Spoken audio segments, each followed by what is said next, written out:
Okay, hi guys. I know it's been a while, but you know, this whole global pandemic thing, it's just affecting me differently than I thought it would. So, today I wanted to talk to you guys about programming at home and programming for yourself. Obviously, for most of us now, the gyms are still closed and we're still doing what we can to work out at home. Maybe we have no equipment, maybe we have a little bit of equipment. So I wanted to pop in here and instead of just delivering you at-home workout after at-home workout after at-home workout, I instead want to offer you the tools and give you some tips, some tricks, some advice in order for you to program for yourself. So the first thing we're gonna be talking about is movements. Now, I don't want to spend too much time here because honestly you can just Google like body weight movements and figure out what you can do. But here's just a quick list and a quick rundown of like some of my go-to movements. You can do a body weight squat. Higher intensity, make it a plyo version of that movement. Body weight squats turn to jumping squats. Body weight lunges turn to jumping lunges. And if you're more focused on strength, turn that movement into a tempo movement. Slow on the eccentric, maybe explode up, or slow on the eccentric and slow on the way up. Those two variations are going to be able to be applied on almost any movement. Sit up, you can also do basically any ab movement you want or could possibly search for at home with no equipment. Push-ups, pistols, aka a single leg squat, handstand push-ups, handstand shoulder taps, the classic burpee, running. We can all go running. So all of those things you can do with absolutely no equipment. Once you start to add in minimal equipment, there's a whole world of things you can do. If you have somewhere you can do pull-ups, you know, like maybe one of those pull-up bars you hook on a door. If you've got really good finger strength, you can even do pull-ups on your door frame. If you have a jump rope, you can jump rope. If you have a medicine ball, you can do wall balls on the side of your house. You can do med ball cleans. You can do Russian twists, med ball sit-ups. You can do ball slams. There's lots of stuff you can do with a med ball. And then if you have a dumbbell, boy, you've hit the jackpot. If you have a dumbbell, you can add a dumbbell to almost any body weight movement. Like a quick list of dumbbell movements, you can do a snatch, you can do a clean and jerk, you can do overhead presses, you can do a devil's press, you can do Turkish get-ups, you can do man makers, which are the absolute worst movement that's ever been created on the face of the planet. You can do dumbbell swings, like kettlebell swings. Speaking of kettlebells, you can also do all of these things with a kettlebell instead. You know, there's just so many things you can do with a single dumbbell. Again, I don't want to spend a lot of time here because you can just Google lists of movements, but those are some go-to things that you can be doing. So now we did a quick rundown of movements. Honestly, that was not even as quick as I wanted it to be because honestly, you can just search the internet for movements. I think knowing what moves to do is not necessarily the hard part. I think knowing what to do with them may be the thing that's more difficult for people. So I want to talk about a couple of different formats that you can use to put all of these things, well not all of these things, but some of these things together into more of a workout. One format that is going to be good for high skill, high cardio stuff is death by. You pick one movement, you'll set a every minute on the minute clock, and the first minute you'll do 1 burpee. The second minute you'll do 2 burpees. The third minute you'll do 3 burpees. And you just go until you can't complete the number of reps within that minute. You can also do this for high skill movements like strict handstand push-ups. You may not get as far, but it's a really good way to work your capacity for those movements. If you want to do this format, but you feel like you're gonna make it to minute like 45 or some crazy thing like that, maybe pick a different rep scheme where minute 1 you do 2, minute 2 you do 4. So your reps would double every minute. I've done that with something like wall balls, for example. So that's a really good format to use if you would like to work on a single movement or skill. Another one is A Tabata. A lot of you have probably heard of Tabatas before. The standard Tabata format is 20 seconds of work, 10 seconds of rest, times 8, which then equals 4 minutes of work. But you can do it for forever. You can do Tabata for as long as you want to do Tabata. The standard is just like 8 rounds of it, which equals 4 minutes.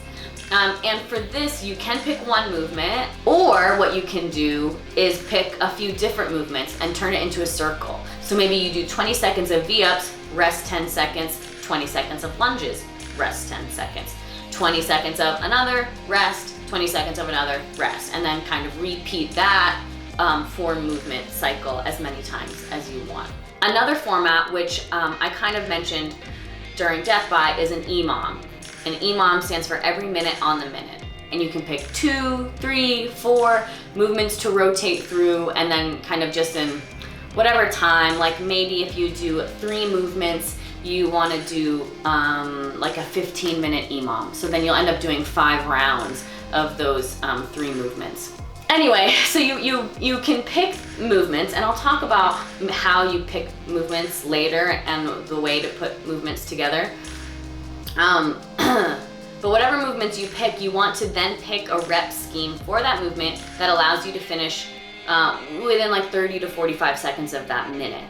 And so that's why I feel like EMOMs are kind of easy to do if you have to be working out alone at home, because it's not as stressful. It's not like, you don't ever really have that feeling of, ugh, I want to quit, ugh, I want to stop, because you're kind of getting like that built-in rest. So I've been doing a lot of EMOMs lately when I'm having to work out alone. Another fun one that's kind of more like a game is the deck of cards format. You will assign a movement to each suit. And so you'll shuffle your deck of cards, and then you'll just take it from the top and throw it on the floor.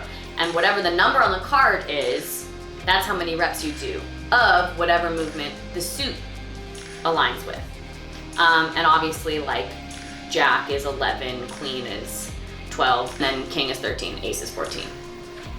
And the aim is to go through the full 52 cards, just picking one off the top, throwing it on the floor, and then kind of just doing whatever it says, whatever reps of whatever movement. That is tough. It is definitely one that takes a long time. And then the last format, of course, is just to set a running clock, do an AMRAP, which is as many rounds or reps as possible. Anywhere between 12 and 30 minutes is a great time to set this clock. And then you'll just kind of pick a few different movements. Making everything 10 reps is an easy way to do it. If something's easy for you, maybe you make that 15 reps. And if something else is hard for you, maybe you drop that to 8 reps. And you just kind of set a clock and you just go until the clock is over, and you just try to not stop moving as best you can. That is probably something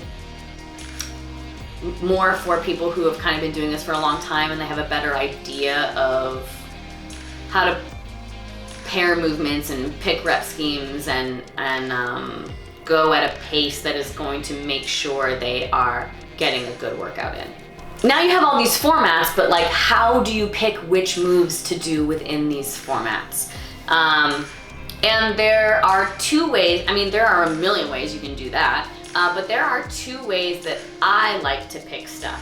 So one way I like to combine movements is I pick one thing I'm good at or I enjoy, one thing that will work my cardio, and then one thing that I need to work on or that I hate. Another way, if you're like, well, there's nothing that I really need to work on, which is not true for anyone, but whatever. Or maybe like, well, there's, I don't really know what I like. You can do one gymnastics movement if you have the ability to do some, like pull-ups or leg raises, something like that. If you don't have any equipment at all, maybe think of this as an upper body or core movement. And then again, one cardio piece. We always want to make sure we're getting our heart rate up no matter what we're doing. And then one strength movement. And if you have no equipment, maybe think of that as a lower body movement. And that's going to create a good total body workout for you. But beyond that, just do whatever makes you happy, guys. You wake up in the morning and you go, I wanna go for a run, and every block I'm gonna stop and do 10 push-ups. Do that. Unless you're doing something that is going to cause you injury, there's not a wrong way to work out. So even if maybe you just wanna dance that day and you turn on some music and you dance for 30 minutes, like that is also perfectly fine. But I just know that there are some of us that do like structured workouts, but maybe don't really know how to attack it when we're at home and maybe don't have a program to follow. I think I'm focusing so much on fitness, A, because I love it, but B, because it allows me and reminds me to take care of myself. I think if I wasn't working out, I would just like fully crumble. And I think that might be true for a lot of other people also. If you don't want to be working out right now, that's okay. But for those of you that do, and for those of you that are trying to stay motivated and stay dedicated, because motivation, like I've said, it is a fickle bitch, and you've got to let dedication take over if this is something that's important to you. So for those of you that are in that spot, I hope this was helpful, and that is all I've got. But thanks for tuning in. I hope this was helpful for some of you at least. And I will see you when I see you.